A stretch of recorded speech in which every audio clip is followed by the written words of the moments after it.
No vídeo de hoje trago uma questão de contabilidade financeira. Vamos falar sobre o código de contas, balancetes e a construção do balanço de uma empresa. Antes quero começar por lhe agradecer muito o facto de estar a visualizar este vídeo. Sejam muito bem-vindos à Certform Escola de Formação Prática. Eu chamo Miguel Fragoso, sou economista e contabilista certificado e sou formador nas áreas da contabilidade, fiscalidade e finanças empresariais. Na Certform Escola de Formação Prática desenvolvemos um amplo conjunto de cursos fortemente práticos que são atualmente ministrados na forma e-learning e na forma live streaming. Ou seja, cursos que poderão ser feitos a partir de qualquer parte do mundo. No calendário de formação da Certform, no site certform.pt, pode consultar as datas de início dos próximos cursos. Ao longo dos meses do ano, vamos tendo as formações devidamente atualizadas com as novas datas de início. Para conhecer os cursos, programas, objetivos, poderá consultar e-learning e live streaming, onde tem acesso a todas as formações na forma e-learning. Na forma e-learning, os cursos são feitos a partir da plataforma e-learning da Certform, disponível 24 horas por dia, 7 dias por semana.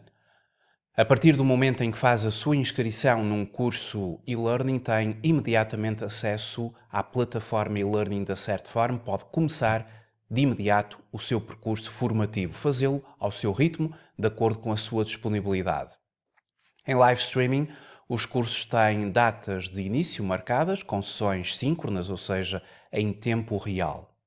Quer seja e-learning, quer live streaming, pode fazer os cursos a partir de qualquer parte do mundo. Vamos então falar sobre código de contas, balancetes e a construção de um balanço de uma empresa.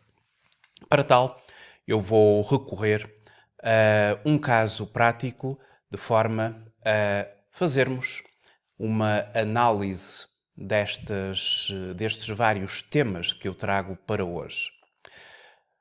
O nosso objetivo é, a partir de um balancete, temos um balancete retificado ao dia 31 de dezembro de um determinado ano de uma entidade denominada a entidade ABC SA.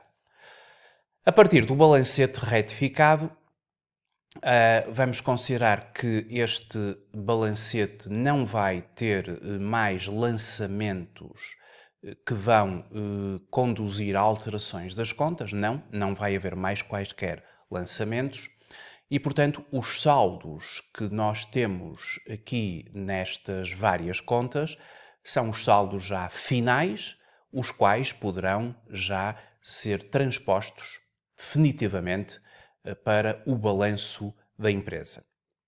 O que é um balancete? Um balancete não é uma demonstração financeira.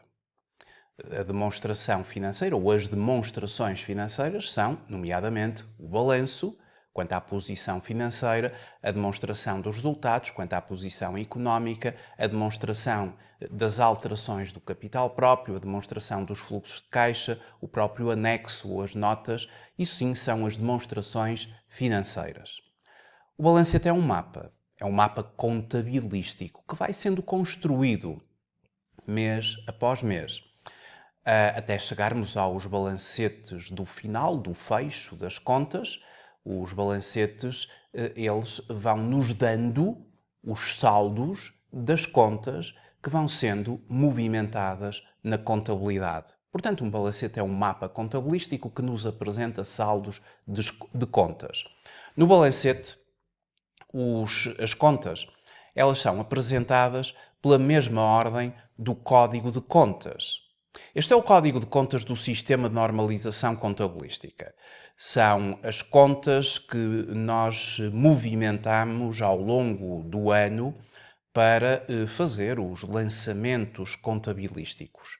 Temos aqui as contas das várias classes e quando nós observamos o código de contas, Estas mesmas contas vão aparecer pela mesma ordem, em função, obviamente, de serem movimentadas no respectivo balancete.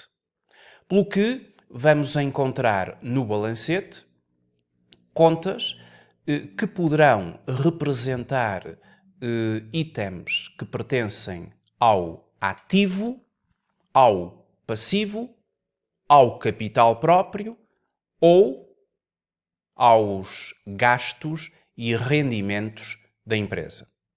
Quando estamos a falar entre a classe 1, os meios financeiros líquidos, que depois têm o seu desdobramento em contas e subcontas, da classe 1 até à classe 4, onde temos os investimentos, ou seja, a classe 1, a classe dos meios financeiros líquidos. A classe 2, contas a receber e a pagar, com as divisões em contas e subcontas. A classe 3, os inventários. A classe 4, os investimentos. Sempre estas classes, elas vão sendo desdobradas em contas e subcontas. Nós aqui vamos poder ter determinadas rúbricas do ativo, representativas de bens ou de direitos da empresa. Podemos ter rúbricas do passivo, representativas de dívida. E na classe 5 vamos ter as rúbricas que pertencem ao capital, às reservas e aos resultados transitados. E estas contas, subcontas, que se vão subdividindo face às necessidades, elas vão ter exatamente a mesma ordem que nos é apresentado no código de contas, obviamente em função da movimentação dessas mesmas contas e subcontas na contabilidade. O código de contas ele pode ser desdobrado.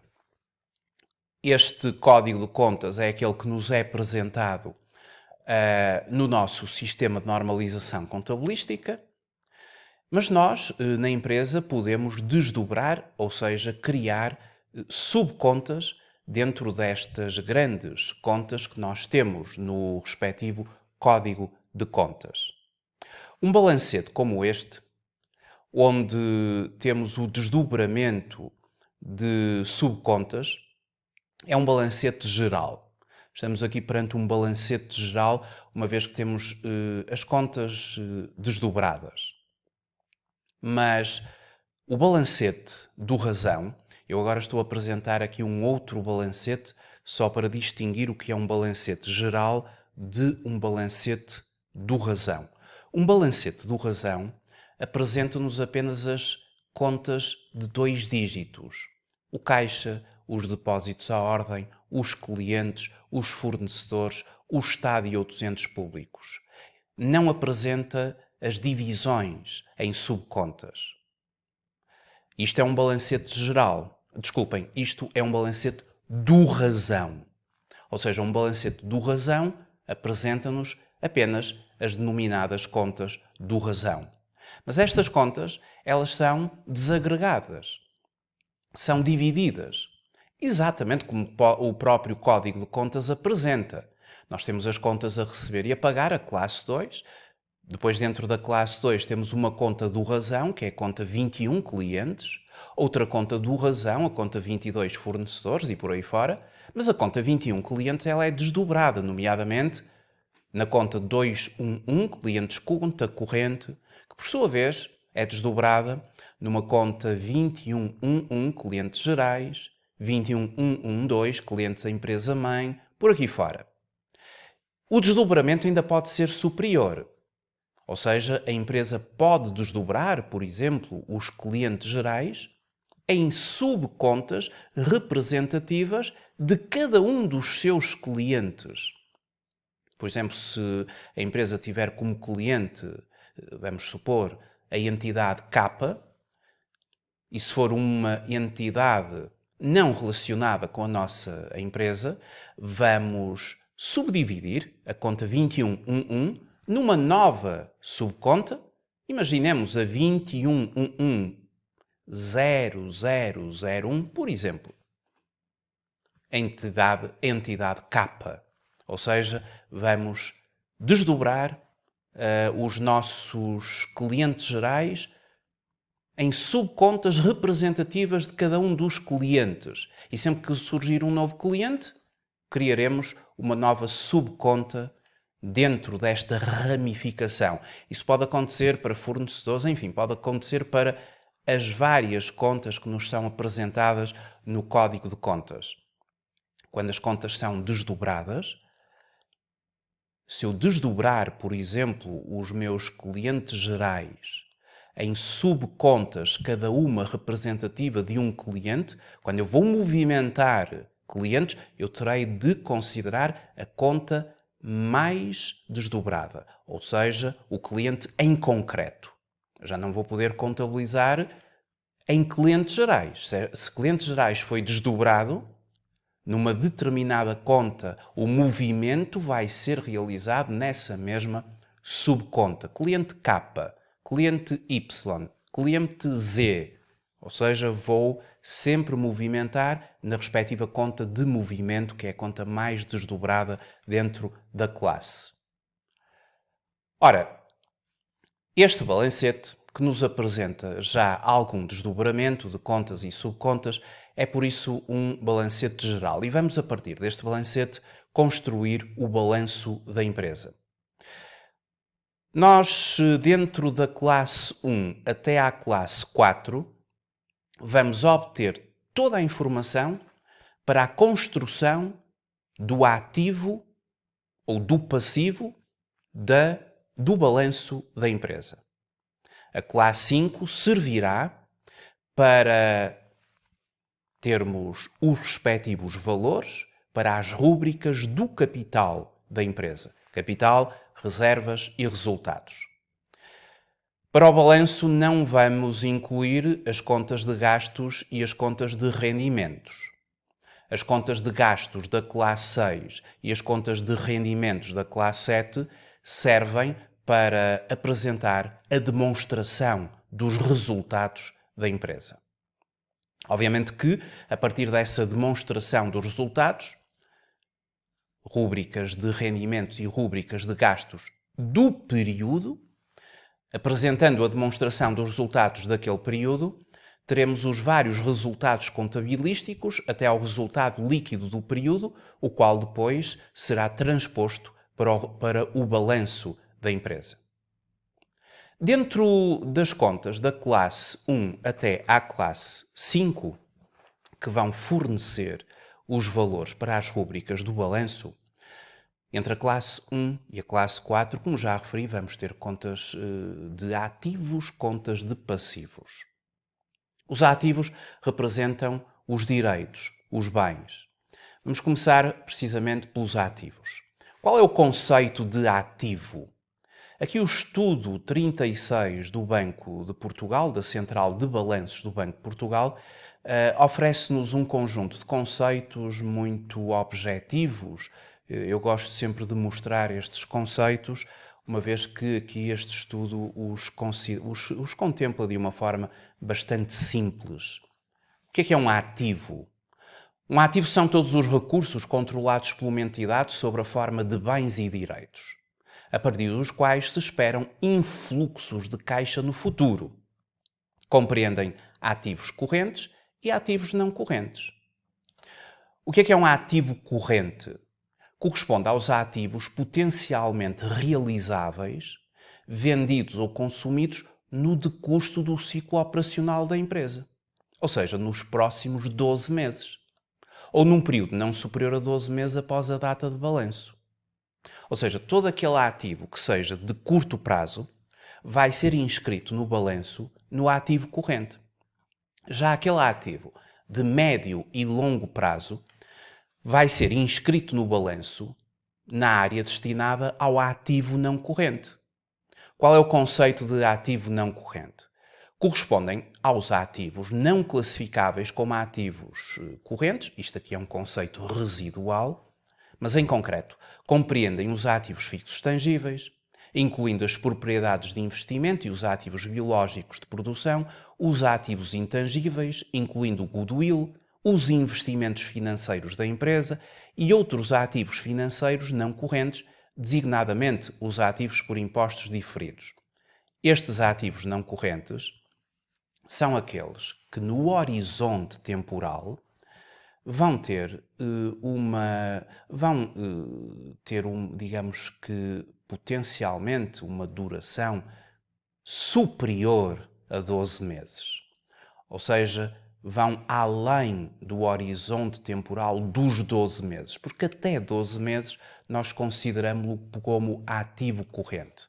Ora, no balanço, nós vamos começar por encontrar o ativo, o qual é desdobrado em primeiro lugar no ativo não corrente, os ativos não correntes, e depois os ativos correntes, uma vez que no balanço a ordem pela qual os ativos vão aparecer é uma ordem crescente de liquidez.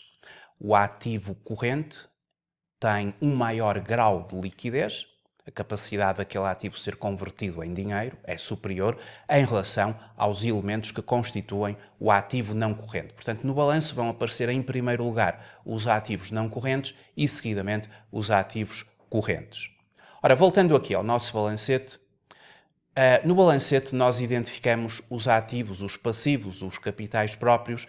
É muito fácil considerar que o caixa, os depósitos à ordem, são ativos. Representam efetivamente o direito que a empresa tem sobre estas verbas depositadas nos bancos.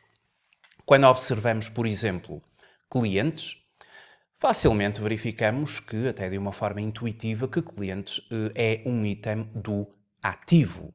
É um item do ativo porque se à data de 31 de dezembro de um determinado ano a rúbrica de clientes nos apresenta, por exemplo, um saldo devedor de 534.440,93, isto significa que nós temos um direito sobre este cliente.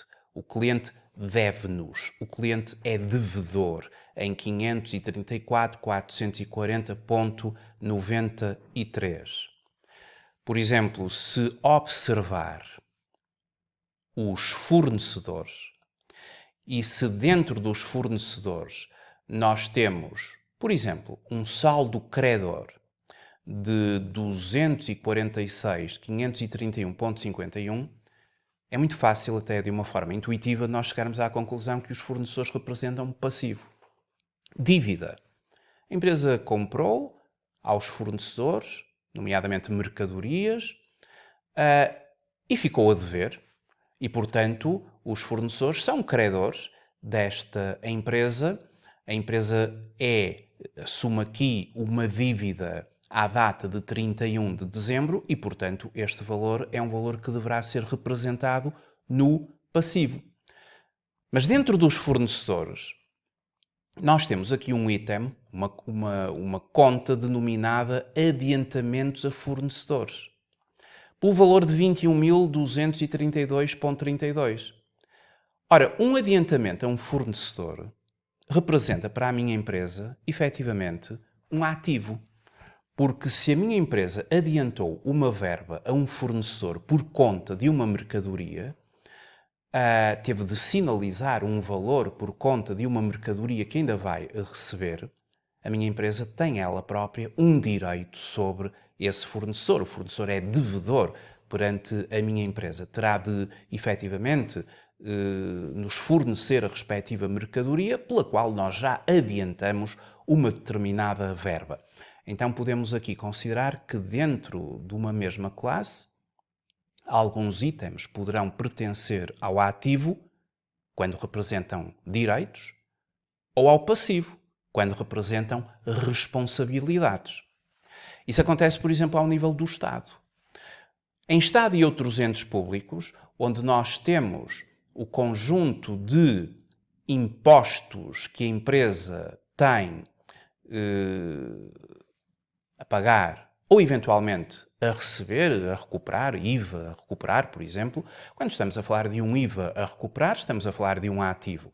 Mas já quando estamos a falar de um IVA a pagar, ou de uma segurança social que terá de ser paga, estamos a falar de um passivo. No balancete, os itens que aparecem com saldo aqui devedor são itens do ativo. Aqueles que aparecem com saldo credor são, por norma, itens do passivo. Isto deriva das próprias regras de movimentação das contas. É que as contas do ativo debitam-se pelos aumentos e pela sua extensão inicial, debitam-se por aumentos e por a extensão inicial, e depois vão-se creditando por diminuições. As contas do passivo e também da situação líquida inicial creditam-se pela extensão inicial e pelos aumentos e debitam-se pelas diminuições. Ora, se se creditam pela extensão inicial e pelos aumentos, daí é perfeitamente natural que as contas do passivo, bem como as do capital, nos apresentem saldos a crédito, enquanto que as do ativo, a partir do balancete, nos apresentem saldos a débito, devedores. Isto vem das próprias regras de movimentação das respectivas contas. Bom, posto isto, considerando então da classe 1 até à classe 5 para fornecer os valores respeitantes ao nosso balanço, vamos então começar a construir o balanço desta empresa. E no balanço, considerando agora, vamos ver aqui a estrutura de um balanço. O balanço, como eu já referi, ele é estruturado da seguinte forma. Vamos ter o ativo, que por sua vez está desdobrado em ativo não corrente. Já vimos que é aquele ativo de médio e longo prazo. E temos o ativo corrente, que é aquele ativo de curto prazo. E vamos começar pelos ativos fixos tangíveis. Vamos seguir aqui esta ordem para fornecer os respectivos valores ao balanço. Depois passaremos para o capital próprio, onde nos vamos concentrar na classe 5 do balancete. E, finalmente, o passivo, também denominado capital alheio, onde nos vamos concentrar em determinadas subcontas do balancete, com saldo credor, e que vão representar valores do passivo. O ativo, vamos nos concentrar em determinadas contas do balancete, da classe 1 até à classe 4, tendencialmente com aquele saldo devedor, que vão fornecer os valores para o respectivo ativo. O passivo, ele também vai ser desdobrado entre passivo não corrente e passivo corrente. Então aqui no estudo do 36 do Banco de Portugal, como eu já tinha referido, os conceitos de passivo. Passivo é uma obrigação presente da entidade proveniente de acontecimentos passados, cuja liquidação se espera resulte em ex-fluxos de caixa futuros, pagamentos. Pode ser dividido no passivo corrente e no passivo não corrente. No balanço, tudo começa pelo passivo não corrente. O passivo não corrente corresponde aos passivos não classificáveis como corrente.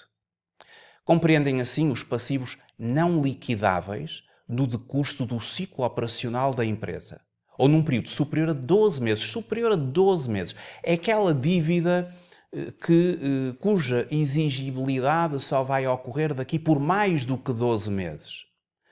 São recursos de natureza estável. Não temos de nos preocupar com esta dívida nos próximos 12 meses à data de relato, à data do balanço.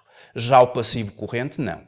Esse corresponde aos passivos potencialmente liquidáveis no decurso do ciclo operacional da empresa, ou num período não superior a 12 meses após a data de balanço.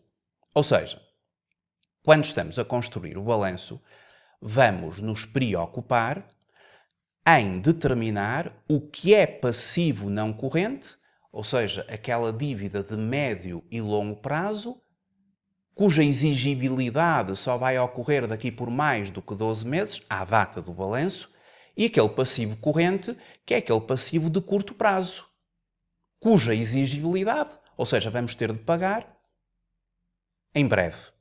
Eventualmente daqui por 20 dias, daqui por 30 dias, no máximo ao longo do ciclo operacional da empresa, ou seja, no decurso dos próximos 12 meses. Portanto, há que fazer essa classificação. Esta classificação terá como base a construção do balanço. O ativo terá de ser sempre igual ao capital próprio mais o passivo. Isso é denominada equação fundamental do balanço. O ativo, as aplicações da empresa, terá de ser igual ao capital próprio mais o passivo. E esta equação fundamental do balanço, ela tem obrigatoriamente que se verificar sempre. No balanço, os nossos ativos vão surgir por um grau crescente de liquidez. Primeiro que tudo começa no ativo não corrente, passa-se para o ativo corrente. À medida que se vai evoluindo, aumenta o grau de liquidez. Liquidez é a capacidade que um ativo tem de se converter em caixa ou equivalente de caixa.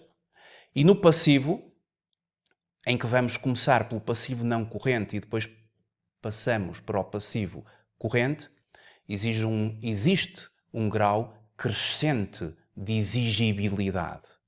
Ou seja, a exigibilidade tem a ver com o prazo em que a dívida terá de ser paga. Bom, então, perante estes conceitos básicos, vamos pegar neste balancete e vamos construir o nosso balanço. A ordem pela qual o balanço apresenta as rúbricas é a ordem pela qual eu vou observar este balancete. Mas há aqui uma situação. Eu vou já consultar a demonstração dos resultados da empresa.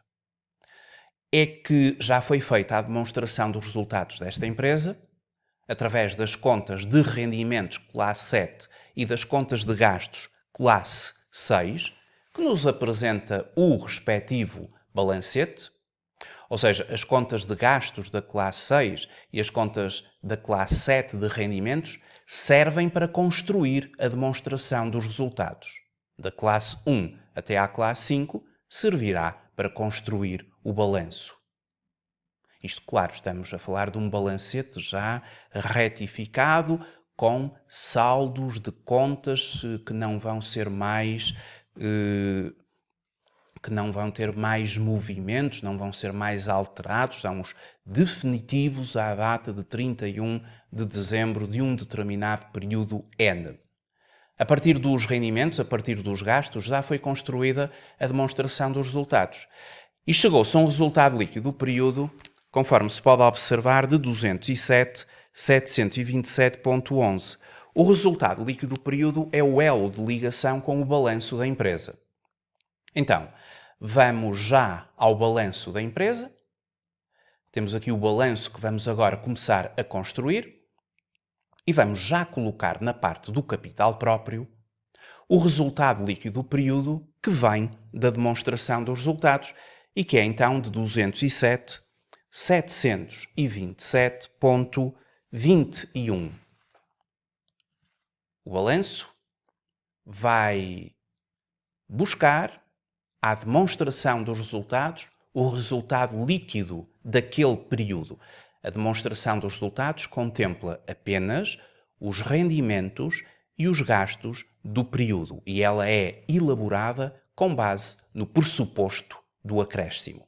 O pressuposto do acréscimo diz-nos que os rendimentos e os gastos devem ser reconhecidos no período a que dizem respeito, independentemente do recebimento ou do pagamento ocorrer em período ou períodos seguintes. Ou seja, independentemente de haver pagamento ou recebimento, eu tenho de reconhecer aqueles rendimentos e aqueles gastos na demonstração dos resultados na qual aqueles gastos e aqueles rendimentos dizem respeito. O balanço também é elaborado com base no pressuposto do acréscimo ou da competência. Acréscimo ou periodização económica está na base da elaboração do balanço e da demonstração dos resultados.